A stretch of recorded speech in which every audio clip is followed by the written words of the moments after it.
Good morning and welcome to episode 1 of Green Fields, Green Dollars. My name is Rachel Cochran. I'm the Water Quality Extension Associate for Paulding, Defiance, and Van Wert counties. And today I'm joined by my co-host, Clint Schroeder. Hi, I'm Clint Schroeder. I'm the Program Manager for Ohio Farm Business Analysis and Benchmarking, where we work one-on-one with farmers, identifying their cost of production and other financial metrics that go into their operations. And that also gives us an opportunity to sometimes look at our data associated with different farm management practices. So Clint, what are we doing today in this episode? Yeah, so especially here in Northwest Ohio in the Western Lake Erie Basin, oftentimes there's the conversation of cover crops and implementing those on a farm and maybe some of the dollars and cents that goes with it. And so we thought it'd be a good idea to get together and put together a video series that kind of walk through some of the data that's out there and hopefully inform some producers as they make that decision. Great. So let's dive a little bit into cover crops before we get into the economic side of things. So you do grow cover crops on your own farm, right? Yep. We've dabbled with different methods or species of cover crops for about 5 years now. Certainly with the H2 Ohio program, that's been helpful and has maybe encouraged us to do a little bit more of that. But it's definitely been a learning curve, and so anything we can do to maybe make it a little bit easier for other folks, that's certainly a good idea. Yeah, so cover crops are great at doing a lot of different things. It's kind of tailored to the species that you utilize, whether or not that species overwinters, seeding method, seeding rate, things like that. But what's your biggest driver for why you've implemented cover crops? Well, certainly the aspect of nutrient reduction, trying to keep nutrients retained in the soil and instead of leaving the field, has been a part of that. But I think there's some other benefits out there that I'm interested to learn more on, as far as, different species ahead of corn and producing nitrogen and maybe lowering our input cost. The effect that we can sometimes have with weed suppression, I think those have been drivers that have made us maybe a little bit more encouraged to try some of those practices. Yeah. So the main 4 benefits that I like to break them up into are increased carbon into our system, living soil cover, providing that root biomass, as well as that above ground plant biomass.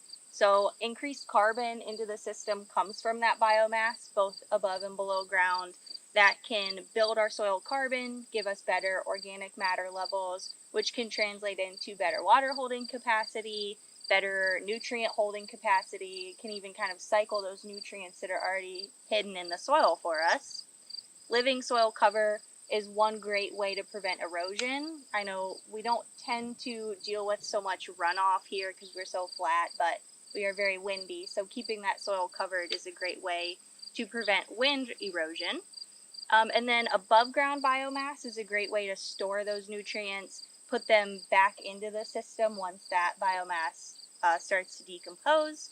And our below ground biomass can help to alleviate any compaction as well as to scrounge around and grab those nutrients from below ground. Yeah, I think one of the things that you hit on there is as we increase that organic matter, they say that for every percent you raise your organic matter is an inch of water essentially that soil can hold, that increased water holding capacity. And I think we've seen that play out. Here now we're in maybe the early stages of drought development in Northwest Ohio.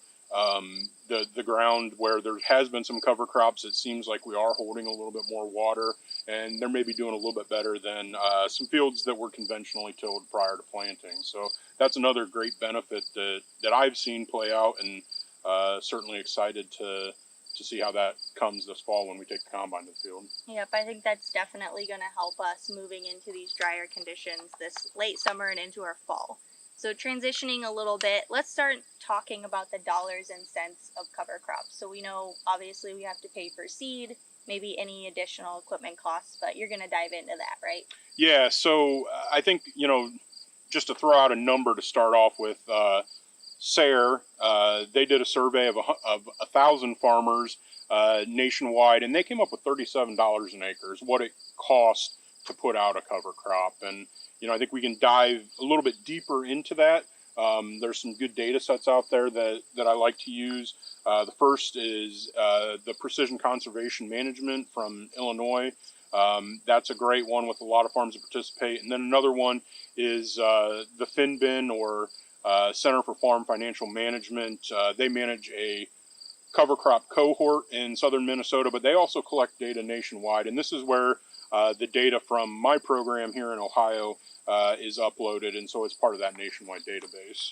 Okay, and do you have a lot of Ohio data for this? Yeah, so not as much as I would like. We're definitely trying to grow the program.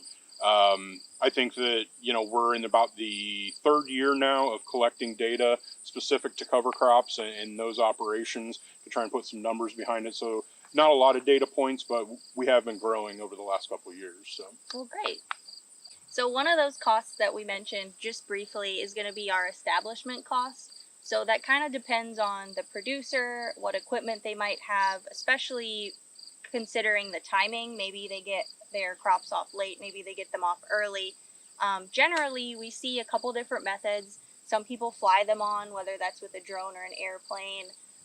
Our most effective seeding options are going to be the ones where we maximize our seed to soil contact. So whether that's through a drill, broadcast with incorporation, we're going to see better germination rates than something where with like aerial seeding or just broadcast, where we aren't necessarily working that into the ground. So do you have any data on that? Yeah, so I like to break it down by crop, essentially. I think, especially here in Northwest Ohio, the practice we see the most is after corn, planting a grass, primarily cereal rye cover crop, ahead of soybeans. And so that's where we have the most data. And I think that that's one of the practices that's most common for a number of reasons. It's generally low cost. It's a little bit easier to do. So when we start thinking about costs, and again, this is data that comes from Illinois, when they looked at cover crops prior to a soybean cash crop, they had 1,340 fields of overwintering cover crops, and the seed cost was $14 an acre, and then they had an additional $11 an acre in their establishment method. And so that could have been anything. It could have been the drill, it could have been the drone, or using an airplane for an aerial seeding. They also had 44 fields that were winter terminal, and in those situations they had $16 an acre in cover crop seeding and $16 an acre in planting. So interestingly enough, though, the $11 and $16 didn't increase the total direct cost by more than $7. So the no cover crop group, their total direct cost was $173, whereas the overwintering and winter terminal only had $180 of direct costs. But the power cost did increase. So that would be the establishment, if there was an extra spray pass associated with those cover crops for termination. And so we did see an increase from $89 on the no cover crop group up to $106 when overwintering cover crops were used. If we look at the nationwide data from the FinBin database, it included data from Minnesota, Wisconsin, Ohio, and Missouri. They had 113 farms that this data came from, and covering 31,299 acres. Their cover crop seed cost per acre was $23.98, and their establishment or mechanical termination cost, if they used a roller crimper or some other method, was $26.31. If they used chemical to terminate, that cost was allocated to the cash crop that was grown after the cover crop, so not included in this. But their total variable costs were $50.29 for farms that were growing those cover crops prior to a soybean cash crop. And then, as I mentioned, Minnesota also does a cover crop cohort in southern Minnesota. And so they had 30 farms that participated in that, covering right around 6,500 acres. And their cover crop seed cost per acre was $24.03. Their establishment and mechanical termination costs were $20.91. And that gave them a total variable cost of Right around $45, $44.94. So. Okay. So averaging kind of all of those, we had a $37 an acre, about 45, and then somewhere in the 50s for all three. Yeah. So anywhere between 30 to 50, and I'm sure that depends on the seed that they're choosing to utilize. Maybe their fuel or their equipment costs are more in certain areas, things like that. Yeah, especially as we think about geographically in Minnesota, they're going to have a little bit shorter growing season, and so their establishment costs might be higher because maybe they need to do an aerial seeding to get that establishment in a timely manner before the season kind of shuts off. Makes sense. Now, that was talking about cover crops before soybeans, right? Yep. I think generally speaking, cover crops before soybeans are a little bit easier for a couple of reasons when we compare to cover crops before corn. Some of the bigger issues that we see with cover crops prior to a corn crop are nutrient tie-up issues with nitrogen, necessitating more nitrogen for the corn, or just more upfront to kind of overcome that hump, as well as establishment issues. We may not have enough time to get a cover crop species that we may have preferred on in front of a corn crop. Do you have anything to add as a farmer on that? Yeah, so I think the easiest way to get a cover crop on ahead of corn is you almost have to have wheat in the rotation. In a corn soybean rotation, it's really challenging. You're by the time the beans come off, the ideal window has really passed for a lot of our non-grass species. And so that's where, if we're going to go earlier, we're going to be looking at something that, whether we're using a drone or something that we're aerial seeding into a standing soybean crop. And then, as you mentioned before, we don't maybe have the seed to soil contact in that scenario. And so establishment can be highly variable. I think that definitely makes it a challenge. And so in general, when we talk about the number of data points out there, there are a few less just because it's harder to implement some of those practices. So as I mentioned, the different data points coming from Illinois, using cover crops prior to a corn cash crop, they had 584 fields of overwintering cover crop. Their cover crop seed was $15 an acre, and their planting costs were at $12 an acre. They had 249 fields that were in winter terminal cover crop. Again, their cover crop seed was still the same at $15 an acre, but their planting costs did increase to $16 an acre. And so if we put that together, we have, a $27 allocated to the cover crop establishment on an overwintering system, or $31 on a winter terminal. As we look to the Minnesota, the Southern Minnesota cover crop group, they had 25 farms participating in the group prior to a corn cash crop. 7,642 total acres were included in this.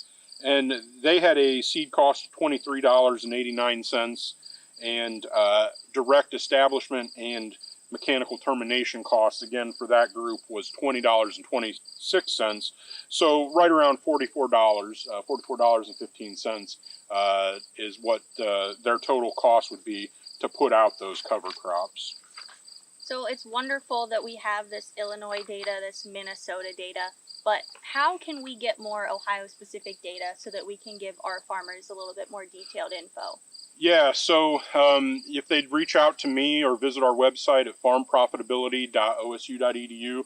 Also, you can just stop in at any of your county extension offices and ask about farm business analysis. Your county extension educator should be able to get you in contact with me, and maybe we could have that conversation on what it would take to do some of this work on your farm to really quantify some of those costs that go into the cover crops.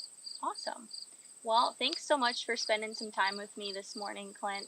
And do you want to talk a little bit about next time's episode? Yeah, so episode 2 is going to talk about the benefits. Today we really dove into the cost, and we've kind of seen kind of the range of what it's going to cost a farmer to put out cover crops. But let's talk about the benefits next time, and what maybe are the positives that they get back out of that Sounds operation. good. We'll see you all then. Thanks for joining us this morning.